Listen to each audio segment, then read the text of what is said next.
Assalamualaikum warahmatullahi wabarakatuh. Saya Muhammad Najyan Sofidaus dengan NIM 2510140023 Prodi Psikologi akan membahas atau menganalisa seorang tokoh bernama Ria Sumaywijaya dalam mata kuliah kepribadian yang dibina oleh Coach Ali.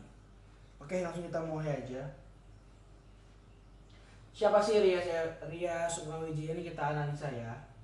Kita menganalisa kepribadian Ria Sumaywijaya melalui pendekatan multi teori, yaitu Harney, Fromm, Sullivan, Erikson, dan behavioristik.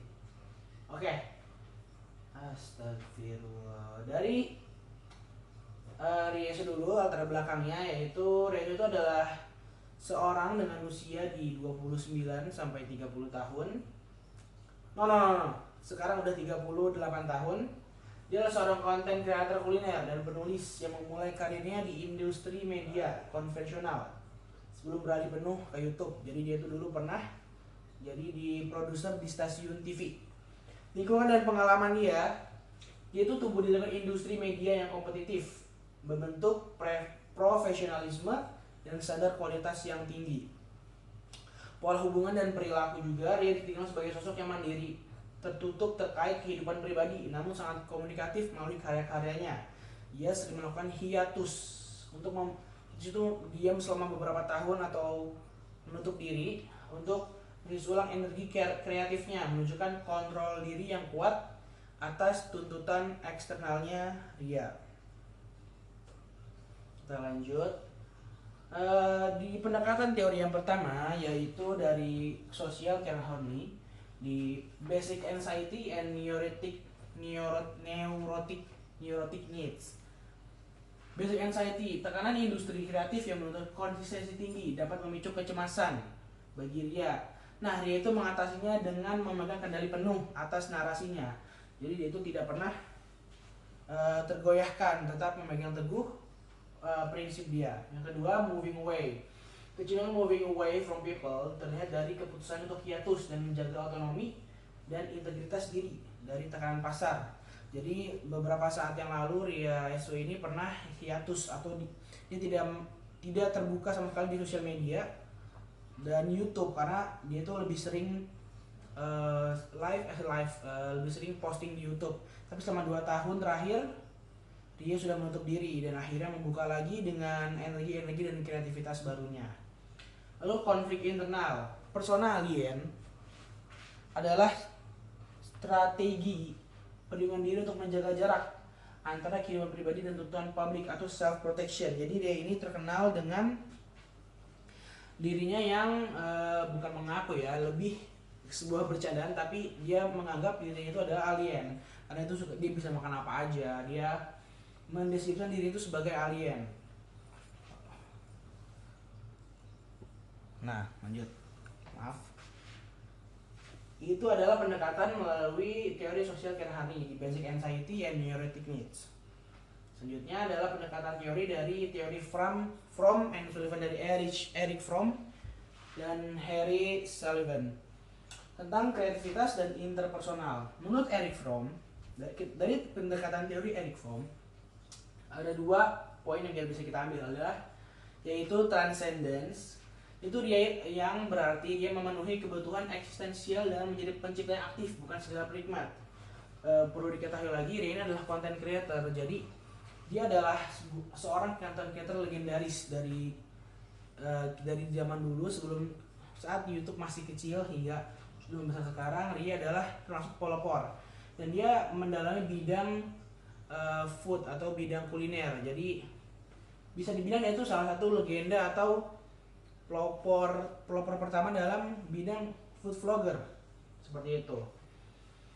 Kemudian orientasi produktif, ia menggunakan bakatnya secara biopilik atau mencintai kehidupan untuk menginspirasi orang lain melalui karyanya. Jadi setiap video yang Ria berikan, dia itu bukan hanya memberikan video tentang makanan atau tentang harganya gimana, tapi dia memberikan kesan unik atau istilah adalah memaknai setiap makanan yang dia makan atau memaknai tempat di mana makanan itu diciptakan. Misalnya dia ke Jepang, Dia datang ke sana, dia melihat oh ternyata dia bukan hanya mendeskripsikan makanannya, tapi budaya-budaya di tempat negara, budaya-budaya di negara tempat makanan itu berasal.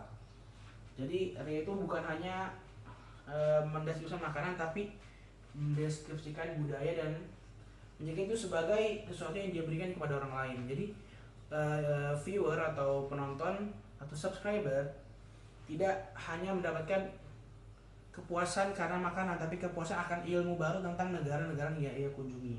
Kemudian menurut Harry Sullivan, pola interpersonal, interaksi dengan curut meminimalkan kecemasan saat berbicara di depan jutaan orang. Ada FYI, dia ini punya boneka bebek yang dia beri nama Curut. Jadi seringnya di setiap video itu ada segmen di mana Curut itu berbicara, walaupun itu menggunakan suara Ria, tapi itu menambah kesan kalau Ria itu kalau saat gugup dia menampilkan curutnya. Jadi Curut itu sebagai ya semacam gimmick lah, tapi itu cukup menghibur banyak orang karena apa yang dikatakan Curut ini sesuatu yang lucu. Kemudian dinamisme, membangun keintiman dengan audiens melalui cerita personal tanpa harus mengungkap privasi yang terlalu dalam. Jadi Ria juga sering saat ia sedang berjalan atau travel di sebuah negara, dia juga sering menceritakan tentang kehidupan dia, tentang bagaimana dia bisa sampai di sini, sampai dia titik sejauh ini. Jadi kita tuh sebagai audiens tahu kayak perjuangan dia tanpa dia membuka privasi yang lain. Dia menjaga batasan informasi ini, jadi nggak over sharing. Jadi tetap menjaga batasan tapi memberikan kesan yang unik atau kesan yang menarik untuk audiens. Lanjut kita lanjut ke teori pendekatan teori psikososial Erik Erikson. Nah, di sini ada tahapan krisis kritis. Ada 4 teori. Walaupun sebenarnya Erik Erikson itu banyak, tapi yang paling mendekati dengan itu adalah 4 ini. Di identity versus role confusion atau identity versus identity confusion, Ria itu membangun identitas unik sebagai Ria SW di tengah mainstream media. Karena kalau misalnya kalau dia terpaku di identity confusion, berarti dia belum bisa menemukan arah diri, menemukan jati dirinya. Tapi di sini dia sudah menemukannya, dan itu yang menjadi brandingnya saat ini, Ria SW. Kemudian di intimacy versus isolation, Ria SW juga sering menjalin hubungan erat dengan komunitas penggemarnya yang bernama Race dengan batasan yang sehat. Itu dia juga membuat saluran-saluran di Instagram tentang kehidupannya sehari-hari atau apa yang akan dilakukan di hari itu, atau informasi menarik yang dia tahu, insight baru yang dia tahu pun dia berikan ke situ. Kemudian di generativity versus stagnation, Ria itu mewariskan nilai melalui buku dan standar konten yang edukatif bagi generasi baru. Dia itu bukan hanya seorang YouTuber, tapi dia juga seorang penulis. Dia sudah menerbitkan 3 buku, yaitu berjudul Off the Record 1, 2, dan 3, menceritakan bagaimana kesan dan pesan dia saat mengunjungi negara-negara atau tempat-tempat baru, dan juga behind the scene yang tidak dimunculkan di video dia masukkan ke dalam buku tersebut. Dan itu menjadi inspiratif bagi banyak food vlogger baru yang baru hadir untuk semangat dalam melakukan pekerjaannya.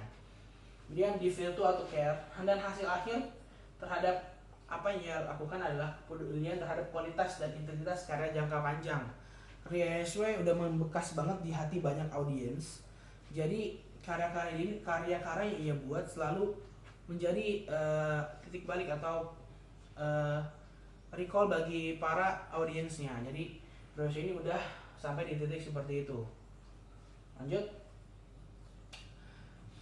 Mengenai teori behavioristik, mekanisme pembentukan perilaku.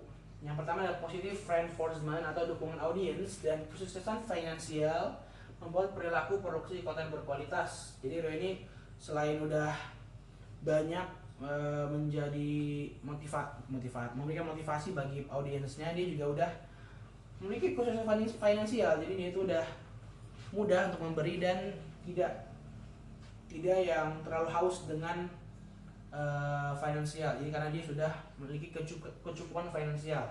Kemudian negatif reinforcement, hiatus yang ia lakukan selama 2 tahun itu membantu menghilangkan stres, kelelahan atau aversif stimulus. Jadi alasan Ria hiatus yaitu untuk mengembalikan energi dia, karena dia tuh masuk orang introvert dan tidak bisa terlalu banyak energi sosialnya yang dia keluarkan. Kemudian habit hierarchy, ketika dia drive yang dia keluarkan adalah lapar, karena dia tuh sering banget lapar, dan petualangan karena dia juga sering bertualang, naik gunung, ke pantai, menikmati pemandangan di negara yang dia kunjungi.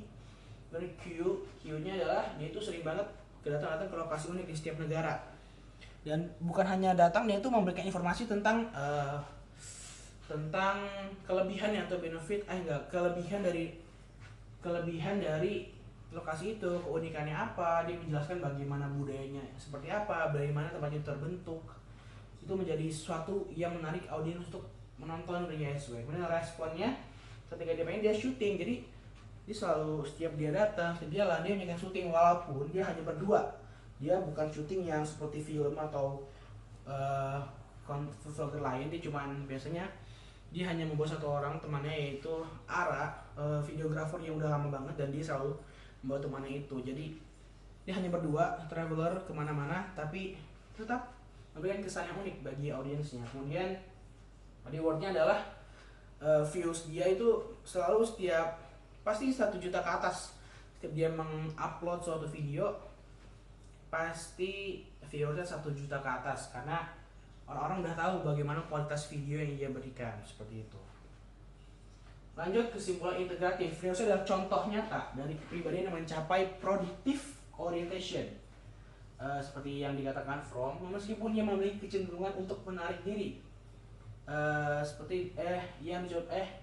Pendekatan dari Harney guna menjaga otonomi, ia tetap mampu berkontribusi secara generatif, yaitu dari Erik Erikson melalui karya yang terstruktur secara konsisten oleh sistem penguatan dari behavioristik.